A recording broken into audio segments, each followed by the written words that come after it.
सो वो कौन कौन से मैट्रिक्स हैं जिनके ऊपर आपको वर्किंग करनी चाहिए, जहां से आपको एक सिग्नल मिले कि whether you should by this particular stock और नॉट। अब प्रोफेशनल एडवाइजर्स कौन होते हैं, कौन कौन हैं जो कि कैपेबल हैं, जो कैपेसिटी रखते हैं आपको एडवाइस देने के लिए। So if you want to make a portfolio with me and seek my advice, you can contact me on my email address investingwithadil@gmail.com। अस्सलाम वालेकुम, मेरा नाम अदील ख्वाजा है और मैं एक इंटरनेशनली क्वालिफाइड इन्वेस्टमेंट एडवाइजर के तौर पर म्यूचुअल फंड्स इंडस्ट्री में काम कर रहा हूँ।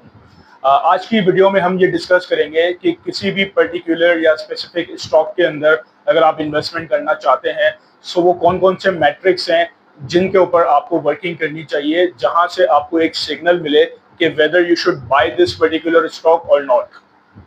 But before we dive into the details, मैं आपसे एक चीज यहाँ पे जरूर डिस्कस करूंगा कि फर्ज करें फॉर एग्जांपल अगर आपको कोई हेल्थ कंडीशन कोई आपकी खराब हो जाती है, या आप लेट्स से आंखों के मोतियों का ऑपरेशन कराना है, या घुटनों का दर्द है उसके लिए कोई ऑपरेशन कराना है, सो आप उस चीज के लिए किसी क्वालिफाइड डॉक्टर के पास जाएंगे या आप हकीम या किसी भी कंपाउंडर से आप इलाज करा लेंगे। मेरा ख्याल है आप यकीनन किसी डॉक्टर के पास जाएंगे।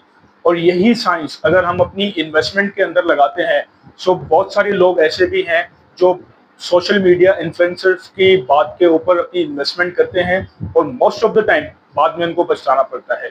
मेरे हिसाब से एक अच्छी investment for the longer period of time अगर आपने करनी है, so you should seek an advice from a professional advisers. देखिए, सबसे दुनिया में जो रिकग्नाइज्ड क्वालिफिकेशन है वो CFA की होती है, that is chartered financial analyst. लेकिन ये एनालिस्ट जो होते हैं वो आपको एडवाइस देने के लिए नहीं बैठे होते, क्योंकि इनका जो जॉब है वो या तो किसी रिसर्च डिपार्टमेंट के साथ लिंक होता है या फिर वो किसी फंड मैनेजमेंट में होते हैं। उसके बाद अगर आप US की तरफ देखें तो वहां पे एक प्रेस्टीज डेजिग्नेशन होती है CFP, जिसे हम कहते हैं सर्टिफाइड फाइनेंशियल प्लानर। सो अगर आप US के अंदर कहीं इन्वेस्टमेंट कर रहे हैं, so you need to see whether the person who is giving you an advice is he qualified for the CFP designation, तो वो आपको देखनी है।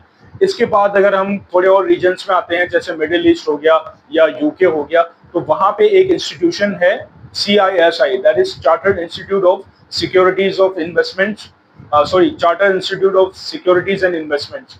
सो ये एक ऐसा अदारा है जो आपको एक सर्टिफिकेशन अगर आप उनकी क्वालिफाई कर जाते हैं, सो वो आपको एक प्रेस्टीज डेजिग्नेशन देता है, जिसके बेसिस के ऊपर actually this is a licence to someone के वो मिडिल ईस्ट में या UK में कोई एडवाइस कर सकता है। बट अनफॉर्चुनेटली इन पाकिस्तान हमारे पास ना तो इस तरह की कोई ऐसी लाइसेंस की रिक्वायरमेंट है, और जिसका जी आता है जो भी आता है वो एडवाइस दे देता है। बट मैं ये हरगिज ये नहीं कह रहा कि उनकी एडवाइस पे ना चला जाए, क्योंकि 60-70% शायद उनकी एडवाइस ठीक हो, but again I think professionals are more better than the influencers।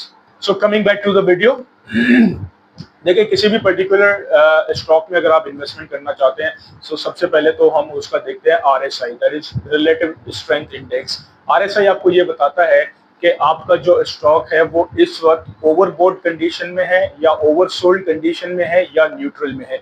ये एक्चुअली बेसिकली ये जो शॉर्ट टर्म ट्रेडर्स होते हैं या डेली ट्रेडर्स होते हैं, ये उनके लिए बड़ा यूजफुल टूल होता है। But for the longer term investors RSI इतना ज्यादा कंसिडर नहीं किया जाता, but again it has some value. RSI के बाद अगर आपको ये पता करना है कि आपके स्टॉक का प्राइस फेयरली वैल्यूड है या अंडर वैल्यूड है, तो ये चीज आपको बताएगा PEG पैक जिसे हम कहते हैं। इसके लिए आपके पास प्राइस टू अर्निंग रेशो का होना बहुत जरूरी है। प्राइस टू अर्निंग रेशो क्या होता है? प्राइस टू अर्निंग रेशो जैसे वर्ड आपको बताता है कि price divided by earning per share. ये आपको ये बताता है कि आपको कितना कैपिटल रिस्क पे लगाना है टू अर्न 1 रुपी। यानी फॉर एग्जांपल अगर हम आज अपनी मार्केट की बात करें, KSE 100 इंडेक्स की बात करें, सो उसका जो प्राइस टू अर्निंग रेशो है दैट इज 8.5, यानी कि आप 8.5 रुपए खर्च करेंगे 1 रुपया कमाने के लिए। अब इस प्राइस टू अर्निंग रेशियो को अगर हम दूसरी कंट्रीज जैसे US की एग्जांपल लें, नेस्डैक की एग्जांपल लें, इनसे कंपेयर करते हैं ना, तो वहाँ की मार्केट्स जो है वो बहुत ज़्यादा एक्सपेंसिव है।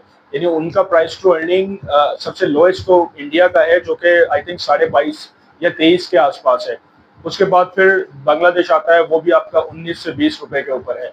US की बात करें तो वो 48-49 मल्टीपल के ऊपर चल रहा है, यानी वहाँ आपको $50 कम से कम खर्च करने पड़ेंगे टू अर्न जस्ट $1।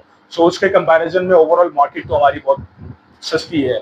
सो अगर हम किसी स्पेसिफिक स्टॉक की भी बात करें तो आपको उसको प्राइस टू अर्निंग रेशो देखना होता है। वो आपको ये बताता है कि उसके जो कॉम्पिटिटर्स हैं वो उस पे वहां पे आपको कितने पैसे लगाने पड़ेंगे 1 रुपया कमाने के लिए, और जो आप स्टॉक सेलेक्ट कर रहे हैं उस पे आपको कितना पैसा लगाना पड़ेगा 1 रुपया कमाने के लिए। सो ये कुछ बेसिक मैट्रिक्स थे जो मैंने आपसे डिस्कस करने थे।